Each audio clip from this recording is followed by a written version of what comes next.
American dream.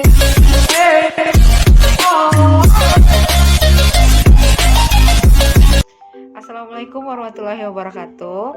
Salam sejahtera untuk kita semua. Semoga kita semua masih diberikan kesehatan serta selalu dalam lindungan Allah Subhanahu wa taala. Baiklah, kami dari kelompok 4, perkenalkan saya Nurul Izzah dan ada dua teman saya lagi yang bernama Gita Trinanda dan Fajrian Ishania. Kami bertiga akan menjelaskan tentang audit fungsi produksi dan operasi, yang dimana penjelasan pertama mengenai apa itu audit fungsi produksi dan operasi, apa hal-hal yang mendasarinya dilakukan audit terhadap proses produksi dan operasi, dan apa itu prinsip-prinsip utamanya yang akan dijelaskan oleh saya sendiri. Baiklah, yang pertama yaitu adalah pengertian audit proses produksi dan operasi. Nah, di mana audit proses produksi dan operasi ini ialah melakukan penilaian terhadap keseluruhan dari proses produksi maupun proses operasi untuk menentukan apakah fungsi yang telah ditentukan tadi itu sudah berjalan dengan memuaskan atau sudah berjalan dengan semestinya, yang dalam artian sudah berjalan secara ekonomis, efektif, serta efisien. Nah, yang kedua yaitu mengenai apa sih alasan yang mendasari perlu dilakukannya audit proses produksi dan operasi. Nah, ada 5 hal yang mendasari mengapa perlu dilakukannya audit proses produksi dan operasi. Yang pertama yaitu proses produksi dan operasi harus berjalan sesuai dengan prosedur yang telah ditentukan oleh si perusahaan tadi. Masing-masing perusahaan memiliki proses produksi yang berbeda-beda tergantung produk apa yang akan diproduksi oleh mereka. Tapi secara umum proses produksi itu terbagi menjadi 4. Yang pertama yaitu melakukan riset pasar. Nah, riset pasar di sini ialah melakukan riset terhadap pasar, produk apa yang sedang dibutuhkan oleh masyarakat saat ini, produk apa yang sedang booming, produk apa yang sedang viral, dan produk apa yang menjadi konsumsi yang menjadi banyak konsumsi oleh masyarakat tadi. Nah, yang kedua yaitu desain produk. Nah, setelah menentukan produk apa yang akan dibuat, kita mendesain produk. Nah, setelah mendesain produk, barulah kita memproduksi produk tersebut. Nah, setelah kita memproduksi, tahap yang terakhir, tahap yang keempat yaitu memasarkan produk yang telah diproduksi tadi serta melakukan layanan pengajuan. Nah, alasan yang kedua yaitu menemukan kekurangan atau kelemahan dari produk serta operasi yang sudah kita lakukan tadi. Nah, karena nggak semua yang namanya produk itu memiliki kesempurnaan 100% gitu. Pasti ada kelebihan serta ada kekurangan yang terdapat di produk tersebut. Nah, alasan ketiga yaitu konsistensi berjalannya proses harus diungkapkan. Nah, segala proses produksi dan proses operasi yang telah terjadi itu harus konsisten diungkapkan oleh seorang auditor, bagaimana berjalannya proses produksi, bagaimana berjalannya proses operasi dari suatu perusahaan tersebut. Nah, selanjutnya alasan yang keempat yaitu pendekatan proaktif harus menjadi dasar dalam pengungkapan proses. Maksudnya proaktif di sini ialah harus memiliki jiwa bersaing dan harus mampu memanfaatkan peluang sehingga itu menjadi dasar dalam peningkatan proses tadi. Nah, alasan yang terakhir yaitu berjalannya tindakan korektif harus mendapat dorongan dan dukungan dari berbagai pihak yang terkait. Maksudnya setelah melakukan koreksi atau korektif terhadap proses produksi serta operasi, nah pihak-pihak yang terkait itu harus memberikan dorongan serta dukungan, karena masukan-masukan dari seorang auditor itu perlu untuk dipertimbangkan oleh si perusahaan. Nah, selanjutnya yaitu mengenai prinsip-prinsip umum. Apa sih prinsip-prinsip atau pedoman yang dijadikan auditor dalam melakukan tugasnya? Yaitu ada 3. Yang pertama yaitu tujuan utama audit. Nah, tujuan utama audit di sini ialah untuk menentukan apakah proses produksi dan operasi sudah berjalan dengan sesuai kriteria, baik itu peraturan, kebijakan, tujuan, rencana, serta standar yang telah ditetapkan si perusahaan tadi. serta memastikan produk yang dihasilkan sudah memenuhi standar yang ditetapkan, standar serta kualitas yang ditetapkan oleh si perusahaan, dan auditor mampu mengidentifikasi apakah terdapat kelemahan sehingga perlu melakukan perbaikan di dalam proses produksi maupun operasi tersebut. Nah, yang kedua yaitu auditor harus secara objektif dan sistematis mengumpulkan dan menganalisa data yang cukup dan relevan sebagai dasar pemilihan terhadap ketaatan perusahaan dalam menetapkan kriteria yang telah ditetapkan. Nah, jadi harus mampu mengumpulkan dan menganalisa apakah data-data yang cukup mengenai bagaimana ketaatan si perusahaan tadi dalam menerapkan kriteria yang telah ditetapkannya. Nah, selanjutnya yaitu yang terakhir, auditor harus mampu mengklarifikasi ketidaksesuaian yang terjadi antara aktivitas produksi dan operasi, sehingga apabila terjadi ketidaksesuaian, seorang auditor harus mampu memberikan rekomendasi, masukan, pendapat kepada si perusahaan, dan si perusahaan harus mempertimbangkan pendapat serta rekomendasi yang telah diberikan oleh seorang auditor. Baiklah, saya akan menjelaskan tentang tujuan audit. Tujuan yang ingin dicapai melalui pelaksanaan audit ini adalah untuk mengetahui, yang pertama, apakah produk yang dihasilkan telah mencerminkan kebutuhan pelanggan atau pasar. Yang kedua, apakah strategi serta rencana produksi dan operasi sudah cermat menghubungkan antara kebutuhan untuk memuaskan pelanggan dengan ketersediaan sumber daya serta fasilitas yang dimiliki perusahaan.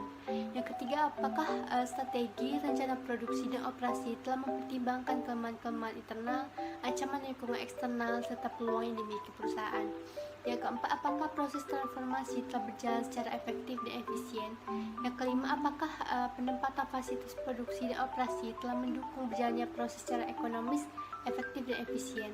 Yang keenam, apakah pemeliharaan dan perbaikan fasilitas produksi dan operasi telah berjalan sesuai jadwal yang telah ditetapkan dalam mendukung dihasilkannya produk yang sesuai dengan kuantitas, kualitas, dan waktu yang telah ditetapkan.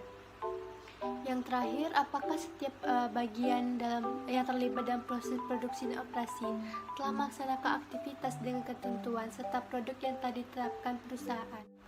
Selanjutnya adalah manfaat audit. Audit fungsi dan produksi dan operasi dapat membantu manajemen dalam menilai bagaimana fungsi ini berjalan dalam mendukung pencapaian tujuan perusahaan secara keseluruhan. Secara rinci, audit ini dapat memberikan manfaat sebagai berikut. Yang pertama, dapat memberikan gambaran kepada pihak yang berkepentingan tentang ketaatan, kemampuan fungsi, produksi dan operasi, dan menerapkan kebijakan serta strategi yang telah ditetapkan.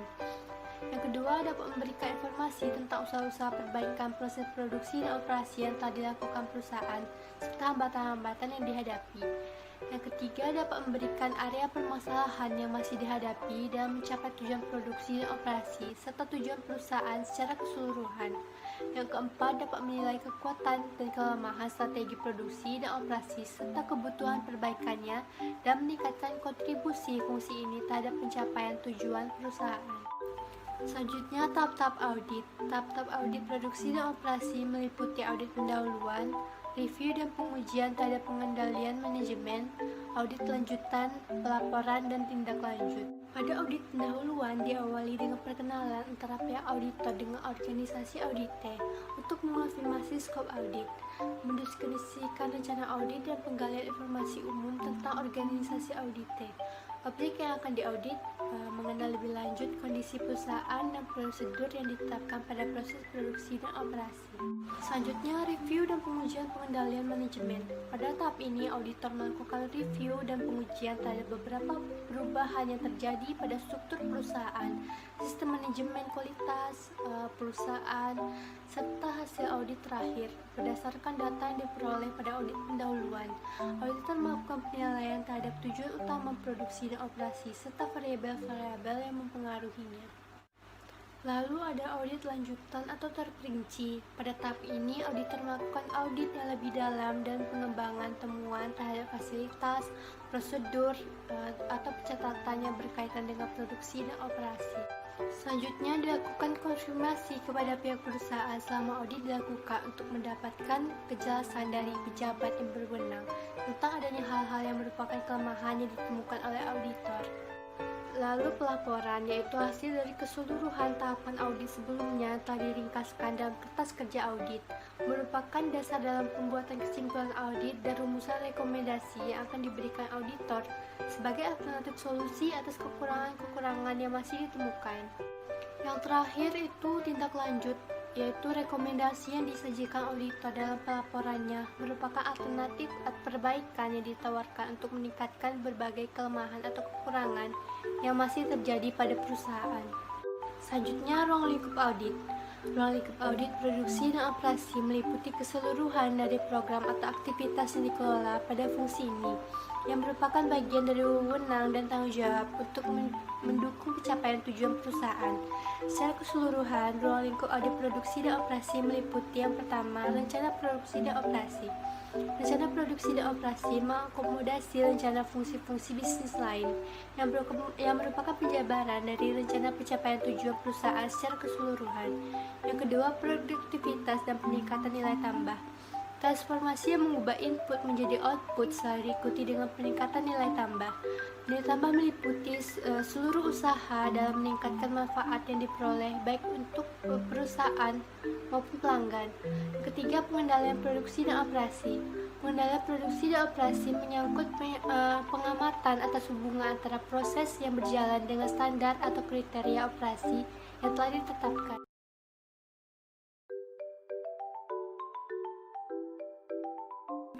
Ruang lingkup yang pertama itu ada rencana produksi dan operasi. Satu rencana induk memuat tentang yang pertama jadwal induk produksi. Jadwal produksi utama membuat spesifikasi tentang apa yang akan dibuat dan kapan barang tersebut akan dibuat sesuai dengan rencana produksi. Jadwal produksi ini mendeskripsikan berapa jumlah produksi yang harus dilakukan untuk setiap kelompok.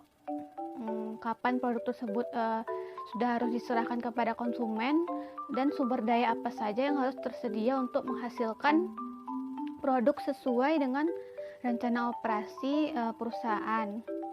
Yang kedua itu penilaian atas penggunaan kapasitas produksi. Pertimbangan kebutuhan kapasitas berpengaruh secara mendasar terhadap jadwal produksi utama. Perusahaan harus memiliki dasar dan metode yang tepat untuk meramalkan kebutuhan kapasitasnya di masa yang akan datang. Yang ketiga itu adalah tingkat persediaan. Secara umum, persediaan pada industri manufaktur terdiri atas persediaan bahan baku, barang dalam proses, barang jadi, dan persediaan perlengkapan atau supplies. Untuk apa dan berapa besaran persediaan dibentuk, harus secara tegas mendeskripsikan kebijakan persediaan perusahaan. Dan selanjutnya itu adalah perencanaan keseimbangan lintas produksi.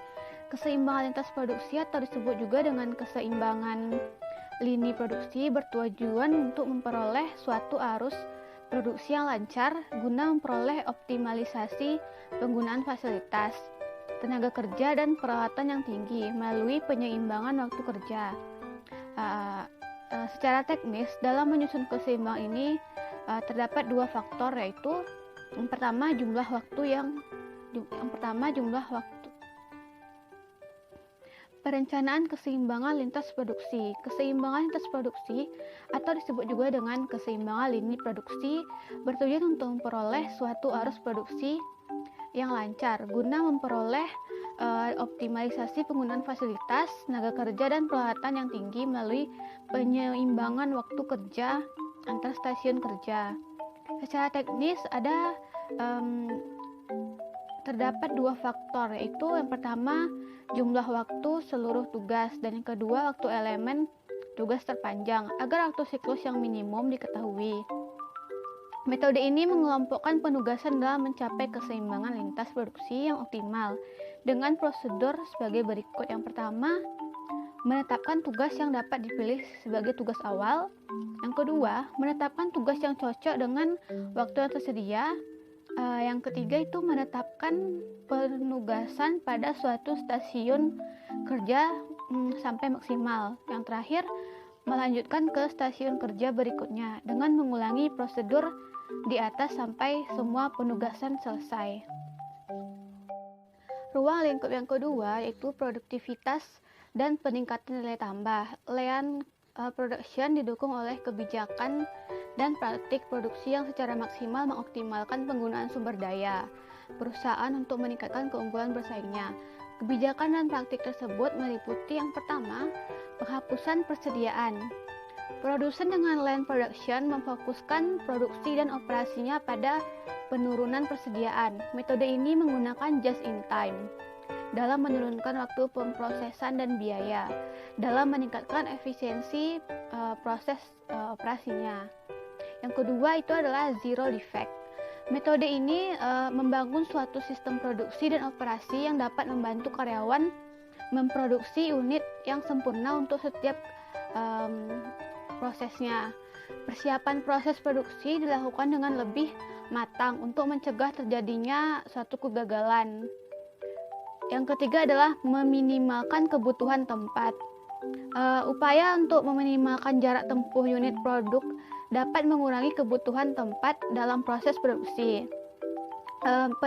Penataan fasilitas produksi yang terintegrasi dengan gudang penyimpanan bahan baku dan atau produk jadi dapat menghemat kebutuhan tempat tanpa mengganggu jalannya proses produksi.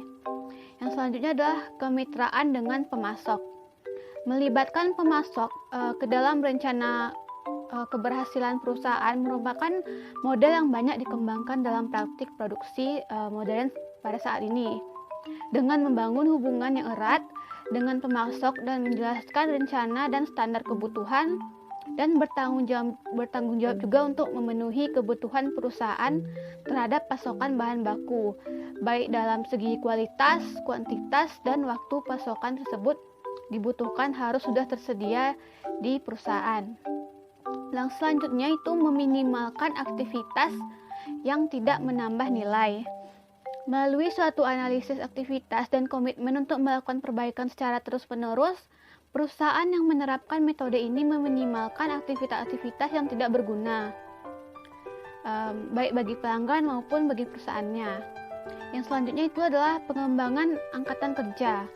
Dengan secara terus-menerus memperbaiki desain pekerjaan, pelatihan, partisipasi, komitmen karyawan, dan pemberdayaan kelompok-kelompok kerja, metode ini secara konsisten mengembangkan angkatan kerja.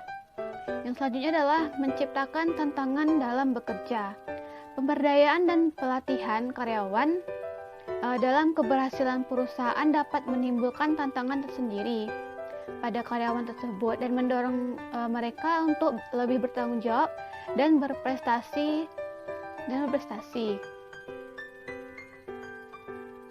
Menciptakan tantangan dalam bekerja. Pemberdayaan dan pelihatan karyawan dalam keberhasilan perusahaan dapat menimbulkan tantangan tersendiri pada karyawan dan mendorong mereka untuk lebih bertanggung jawab dan berprestasi. Selanjutnya, lean production mengidentifikasi 7 sumber pemborosan yang mengakibatkan operasi perusahaan tersebut tidak efisien.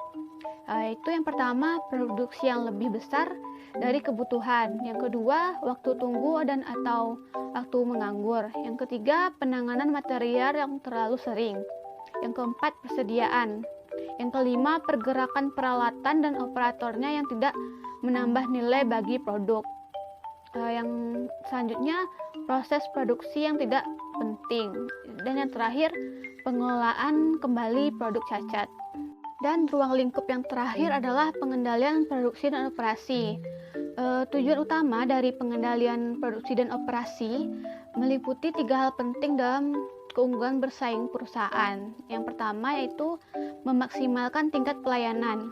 Pengendalian harus menjamin bahwa pelayanan telah diberikan secara tepat. Beberapa elemen yang harus mendapat perhatian khusus adalah kualitas produk, ketersediaan produk, harga yang kompetitif, penyediaan untuk stok pengaman, dan penyerahan yang tepat waktu. Yang kedua itu meminimalkan investasi pada persediaan.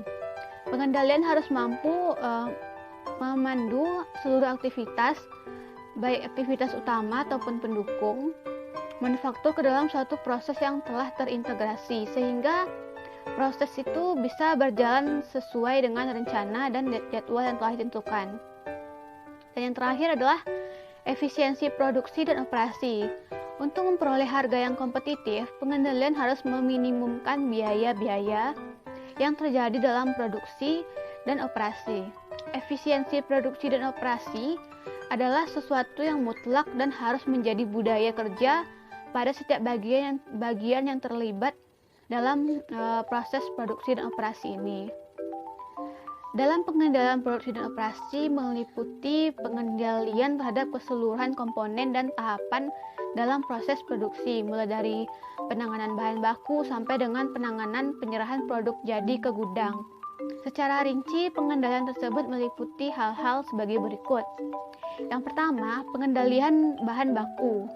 Pengendalian bahan baku bertujuan untuk memastikan bahwa bahan baku yang diolah dalam proses produksi telah sesuai dengan kebutuhan standar kualitas produk yang dihasilkan perusahaan.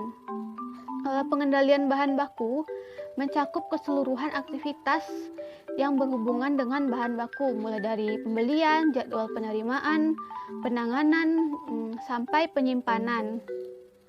Yang kedua itulah pengendalian peralatan dan fasilitas produksi. Pengendalian peralatan ini dan fasilitas produksi bertujuan untuk memastikan bahwa semua peralatan dan fasilitas produksi ada dalam keadaan siap untuk melaksanakan proses produksi sesuai dengan ketentuan penggunaannya. Yang selanjutnya adalah pengendalian transformasi. Fungsi transformasi mengolah input menjadi output sesuai dengan standar yang telah ditetapkan. Pengendalian informasi memegang peranan penting dalam memastikan bahwa proses yang efektif dan efisien. Pada pengendalian ini juga tugas seorang pengendalian kualitas sangat penting untuk memastikan bahwa proses tersebut berjalan sesuai dengan yang telah ditetapkan. Yang selanjutnya adalah pengendalian kualitas. Pengendalian kualitas tidak cukup dipahami sebagai pengendalian proses produksi yang hanya membebankan tanggung jawab kualitas produk kepada unit kendali kualitas dihasilkan produk yang mampu memenuhi spesifikasi pelanggan. Dan yang selanjutnya adalah pengendalian barang jadi. Pengendalian barang jadi merupakan pengendalian yang dilakukan terhadap pengolahan barang setelah selesai diproduksi. Pengendalian ini bertujuan untuk memastikan bahwa penanganan barang setelah produksi berjalan sesuai dengan prosedur, sehingga tidak terjadi kerusakan barang dalam proses penyimpanan atau dalam proses pendistribusiannya. Untuk memastikan bahwa barang sesuai dengan kondisi yang disyaratkan kepada pelanggan, pengendalian ini melakukan melalui tahapan yang pertama, verifikasi, penanganan, dan penyimpanan. Ditujukan untuk memastikan bahwa barang jadi yang diterima dari proses produksi telah ditangani dengan baik, termasuk penyimpanannya. Perusahaan harus memiliki suatu prosedur tertulis menyangkut bagaimana kepada siapa yang memeriksa kemasan dan produk yang dihasilkan. Penentuan bahwa setiap produk harus mencantumkan tanggal kadaluarsanya. Adanya pemisahan produk antara yang telah diaudit dan belum diaudit oleh bagian pengendalian kualitas, dan ketentuan suhu penyimpanan yang sesuai dengan karakteristik produk. Tahapan selanjutnya itu inspeksi, pengujian, dan distribusi. Menyangkut penanganan produk untuk memastikan bahwa produk yang diserahkan kepada pelanggan adalah sesuai dengan spesifikasinya. Pengendalian ini menyangkut pengujian tentang kesesuaian produk dengan spesifikasinya, pengolahan persediaan untuk mendapatkan kepastian bahwa produk yang diproduksi pertama telah didistribusikan terlebih dahulu. I'm ready.